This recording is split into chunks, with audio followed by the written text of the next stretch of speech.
After all you've done for us, now you are letting Lan keep her dowry as well? Your generosity knows no bounds. I'm overwhelmed.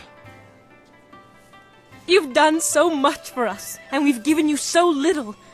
Wait, I know. We will name our first child after you to honor your memory. I'm glad everything worked out for you two, and I'm sorry, Bae. I don't know what came over me. When I heard you and Lon were getting married, I just snapped. It's okay, Eiling. I hope things work out for you. Come on, Bae. Let's go. I hope things work out for Bae and Lon. After everything I put them through, they deserve it.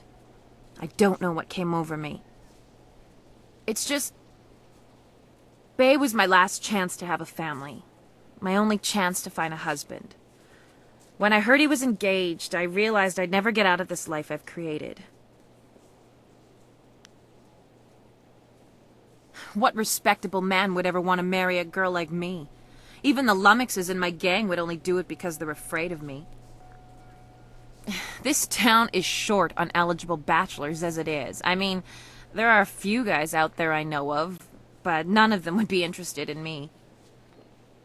I have a reputation around town, and having my boys beat up Bae didn't help any. Any half-decent man would probably run if they saw me coming. Ha! You really think you can pull this off? Tell you what. You find me a decent husband, and I'll make it worth your while. My, business ventures have been very profitable. But don't think I'm desperate enough to settle for just anyone. I've got my standards. And I'd have to meet him first, of course.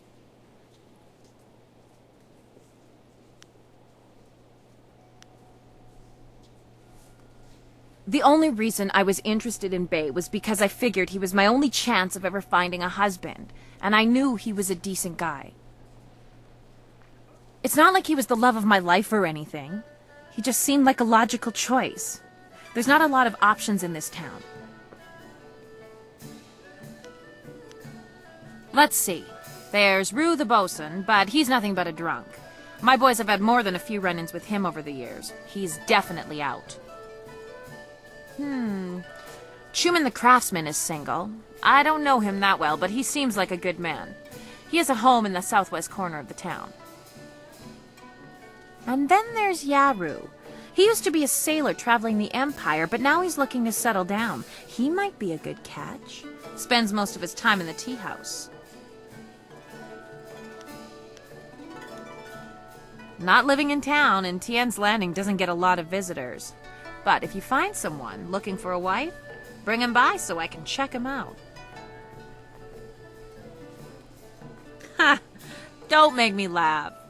I'm looking to start a family and live a nice, quiet life. Somehow I don't see that kind of domestic tranquility in your near future. You've got that wandering hero look, and I'm not interested in a husband who's going to be out traveling the Empire or saving the world. Yeah, right. The pickings in Tien's Landing are mighty slim for a girl like me. But if you find someone, just bring him back so I can meet him. And, well, good luck.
Hello again! I ain't had much luck finding myself a wife yet, but I'll keep trying.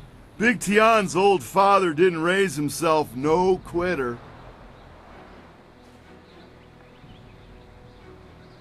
You do? That's great! Is she pretty?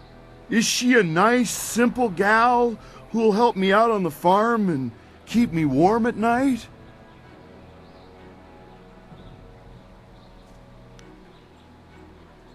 Well, let's go meet her.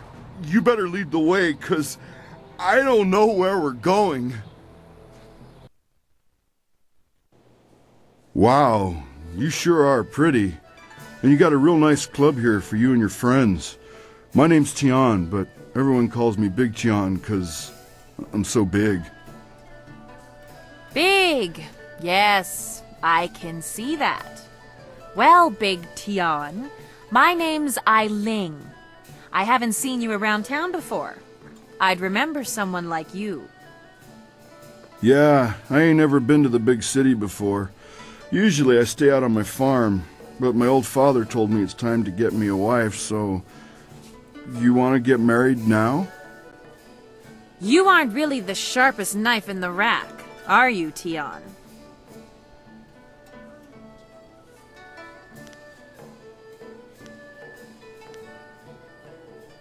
Hey, that's what my old father always says about me.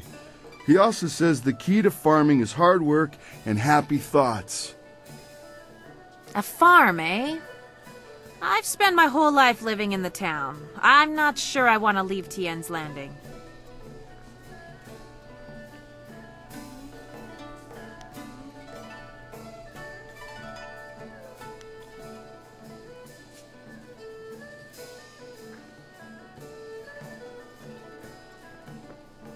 I can't argue with that. And I'm the kind of woman who doesn't mind getting her hands dirty with a little hard work. That's good, 'cause sometimes you get real dirty out on the farm, especially when it rains. I think I'd like to talk to Tian a little bit more. In private. We need to get to know each other better. You lived up to your part of the bargain and brought me a decent prospect, so I'll live up to mine. Here's the silver I promised you. Woo-wee! Where'd a young gal like you get all that silver? Tian, there's a lot I have to tell you.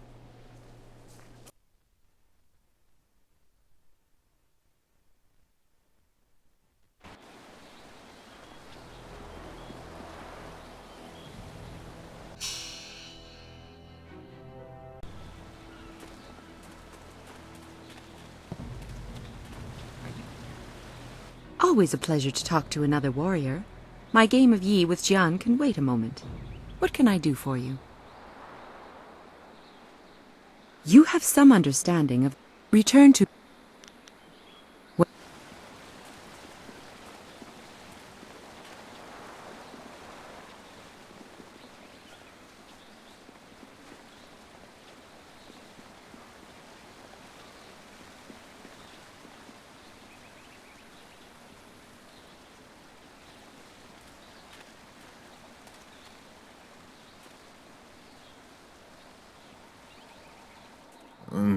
Pretty. Wo afawer sun urk fonir uk. Uksier sa fit kup wo sarkir.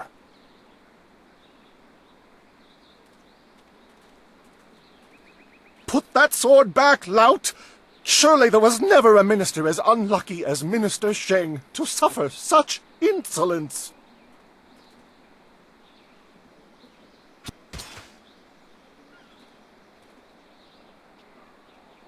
Koni onu you tashika will fonil sataraponi? And still poor Minister Sheng suffers the insults of tradesmen who know nothing of justice. Where would I put the lout? My jail has been burned to the ground, along with my office, I might add. I have no place to put thieves, so stop questioning your betters.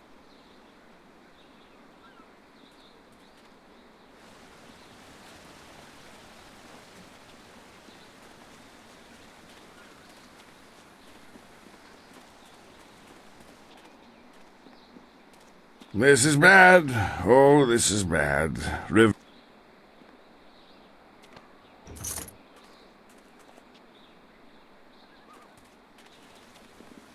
Hey? What do you want? I'm Wei. Some call me Old Wei, but that's because they don't know Old Chan. If I'm old, he's ancient. He's at least a week older than me. Of course, we're both pretty old compared to most of the people in Tien's Landing. Why, most of them don't even remember what it was like before the flood. 18 years ago, Emperor Sun was young and flush with success from ending the drought. He began public works all over the empire, including the great dam downriver. The workmen came and started building it near our town. We were not engineers, and so we were not sure what it would mean. Some worried that it might flood us out. Most were unconcerned. After all, if there were any danger, the Emperor would tell us, surely. One day the great dam was finished, and the floodgates were closed. The town flooded. We took what we could and fled. Mothers ran about screaming for their children who'd gone out to play. Children screamed for their dogs. Some folks climbed to the roofs of their houses and refused to leave. We survivors straggled upriver. Some collapsed from exhaustion, but the water kept rising. I carried a boy and a girl, and I saw another boy fall, but I couldn't carry him.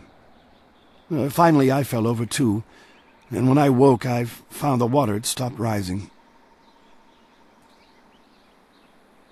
The great dam had created an enormous lake, and we settled our new town on the banks. The lake completely covered the ruins of our town. Life went on, but no word ever came from the imperial city. No warning, no explanation. Did we displease the Emperor, or were we just beneath his notice? I will never know. The crewmen who manned the great dam would come to town sometimes, but they knew no more than we. I will go to my grave never knowing.